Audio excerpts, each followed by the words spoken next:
स्मरण कैसे होना चाहिए? यहां शिव पुराण कहता है, आरणोदात आरभ्य सेवा काले स्मिता हृदा निर्भयत्वम सदालोके स्मरणम तदाहृतम। सुबह उठने से लेकर के और रात सोने तक आपका अपने इष्ट के साथ में हमेशा वो तादाद में बना रहे, इसका नाम स्मरण है। स्मरण इसका नाम नहीं है कि आप मंदिर में गए और आपने एक माला जपी और उसके बाद मंदिर अलग और आप अलग, नहीं। वो मंदिर आपके साथ चले, वो मंदिर में बैठने वाले ठाकुर आपके साथ चले, इसका नाम स्मरण है। और ध्यान रखना, स्मरण के लिए आपको अलग समय लेने की आवश्यकता नहीं है। आप जो कुछ कर रहे हो उसको करते हुए आप स्मरण कर सकते हैं।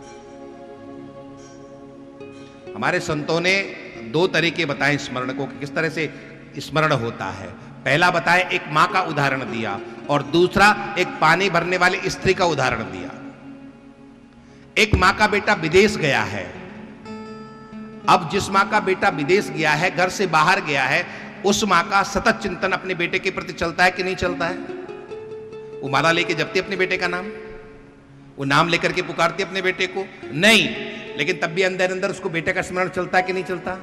एकमात्र बेटा है, वही बाहर गया हुआ है, तो उठते बैठते जाग खाते पीते हमेशा जिस तरह से वो मां अपने बेटे को याद करती है, उसी तरह से भक्त को भी हर समय अपने इष्ट को याद करना चाहिए, अपने महादेव को याद करना चाहिए। ये पहला लक्ष्य।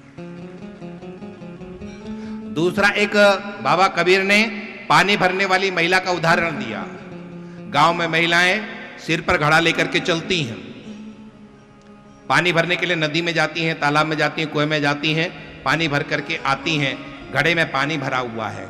अब रास्ता तय कर रही हैं, समूह में जाती हैं, इसलिए बातें भी कर रही हैं, हंसी भी कर रही हैं, मजाक भी कर रही हैं, रास्ता भी तय कर रही हैं। लेकिन ये सब करते हुए इनका ध्यान कहां रहता है? गगरी पर रहता है। सुमिरन की सुध यूं करो ज्यों गागर पनिहार, बाबा कबीर ने लिखा था।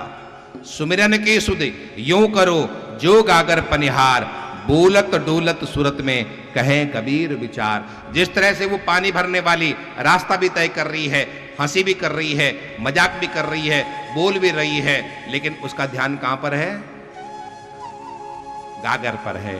ठीक उसी तरह से हम सब कुछ करें, लेकिन सब कुछ करते हुए हमारा ध्यान कहां होना चाहिए? अपने इष्ट के चरणों में हमारा ध्यान हो, अपने इष्ट के प्रति हमारा हृदय हमेशा जुड़े, इसका नाम स्मरण है। और यदि आप सतत स्मरण करते हैं, और मैंने कल आपको बताया स्मरण करने का एक सबसे अच्छा तरीका है, मैंने आपको बताया ना कि चिट्ठे लिख करके रखो, जहां जहां भी आपकी नजरें जा जाती है वहीं पर लिख करके रखो, क्या आपका स्मरण चल रहा है? क्या आपका स्मरण चल रहा है? क्या आपका स्मरण चल रहा है? और उससे आपको याद आएगा, और आपका अंदर जो भूला, कभी कभी भूल जाता है स्मरण करना, फिर आप सतत स्मरण करना। आपका स्मरण ऐसा रहेगा कि रात्रि में सोते हुए भी आप अपने इष्ट के साथ ही भ्रमण करोगे। उस रात्रि में शयन में भी आपका इष्ट आपसे छूटेगा।